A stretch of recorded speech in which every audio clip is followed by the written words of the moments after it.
While everyone was watching the big flashy AI releases, Google went and dropped what might just be the smartest model in the world, and almost nobody is talking about it. Seriously, this isn't just some minor update. This is Gemini 3 DeepThink, a model that's laser-focused on one thing, pushing the absolute frontiers of science. So you really have to ask the question, in a world full of hype and huge public demos, did Google just make the single biggest move of the year? In almost total silence? Well, let's take a look at the evidence. Okay, let's dive right in. First up, we've got to talk about the benchmarks. But look, this isn't about getting a slightly higher score. What we're seeing here is a complete and total annihilation of the previous records. First on the list is a test that is literally called Humanity's Last Exam. And yeah, the name says it all. It's designed to be the final hurdle for an AI, testing its pure, raw ability to reason. There are no crutches here, no calculators, no searching the web. It's just the model's brain against some of the hardest problems out there. Now, what's really wild about this is the timing. Claude 3.5 Opus, the model that DeepThink is being compared to here, was the king of the hill for what, less than a week? An 8% jump right out of the gate on a test that we didn't even think was solvable at this level yet. That's a huge statement. But okay, if Humanity's Lost Exam is all about raw logic, our next piece of evidence shows what happens when you apply that logic with the kind of precision you'd see from a chess grandmaster. So let's talk about code forces. This is basically the Olympics for competitive programmers, where the best of the best compete for ELO ratings, just like in chess. I want you to remember this number, 3,455. In the world of competitive programming, a score like this is almost legendary. Only a tiny, tiny handful of the greatest human programmers in history have ever reached this level. And this just perfectly illustrates the insane leap we're talking about. The previous best score for an AI was 2727. DeepThink didn't just edge it out, it opened up an 1,100-point chasm. A score of 3,455 puts this AI in the top 10 of all human competitive programmers on the entire planet. This isn't just an improvement, it's a whole different ballgame.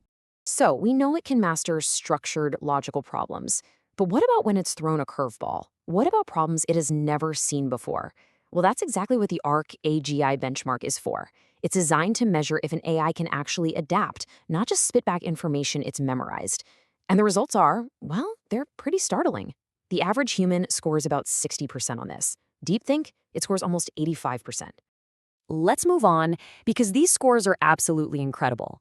But what happens when you take this powerful reasoning engine out of the theoretical world of benchmarks and put it to work in a real-world lab? Okay, this is the moment it all gets very, very real. A mathematician, Lisa Carbone, fed a physics paper into DeepThink. This was a paper she had spent years on, a paper that had already been peer-reviewed and signed off on by human experts. The AI came back and said, hey, proposition 4.2 is mathematically wrong. And then it gave 3 perfect, irrefutable reasons why. It wasn't just a tool, it acted like a colleague that found a critical mistake no human had managed to catch. And that wasn't just some one-off fluke. We're seeing this same pattern play out across completely different fields of science. In materials science, it designed a whole new process for growing semiconductor crystals, and it led to the best result that lab had ever seen. In engineering, it was iterating on complex turbine blade designs way faster than any human could. DeepThink isn't just checking our work anymore, it's actively accelerating it. All right, so let's get to the next level, because as if DeepThink by itself wasn't enough of a leap, Google then built an autonomous research agent on top of it. And this, right here, is where the story takes a turn from incredible tool to something else entirely. So, meet Althea. And you have to understand, this is not just a powerful chatbot. Althea is designed to actually function as an independent scientist. You don't ask it questions to get answers, you give it open-ended research problems, the kind of stuff that academics spend their entire careers trying to solve, and it just goes to work. And its first big project is just staggering. Althea picked a problem in a ridiculously complex field, came up with a totally new solution, and then wrote an entire research paper about it. All of this, from start to finish, with absolutely zero human input. That paper has now been submitted to a real academic journal. We have officially moved from AI as a helpful tool to AI as a research colleague. But it gets even crazier. So Google pointed Althea at the Erdos conjectures, a famous collection of some of the hardest unsolved problems in all of mathematics. Think of these as the Mount Everests of math puzzles, problems that have stumped the greatest human minds for decades. Well, Althea went through the list and just autonomously solved 4 of them. So how does it actually do this? Well, this shows it perfectly.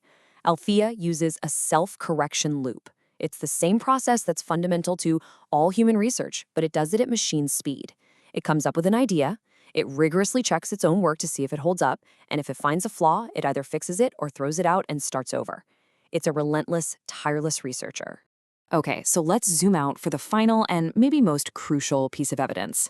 Because all these individual breakthroughs are amazing, but the real story here, the thing that should get everyone's attention, is the absolutely staggering speed at which all of this is happening.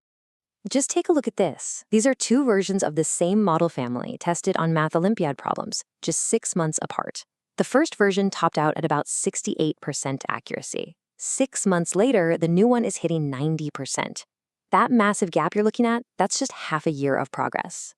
Now, what's really interesting is when you apply this to PhD-level math, the kind of problems that professional mathematicians work on. A year ago, AI couldn't solve a single one of these. 0. Today, the Althea agent with its smarter, self-correcting brain is solving nearly half of them. The rate of progress isn't just a gentle climb anymore, it's going vertical.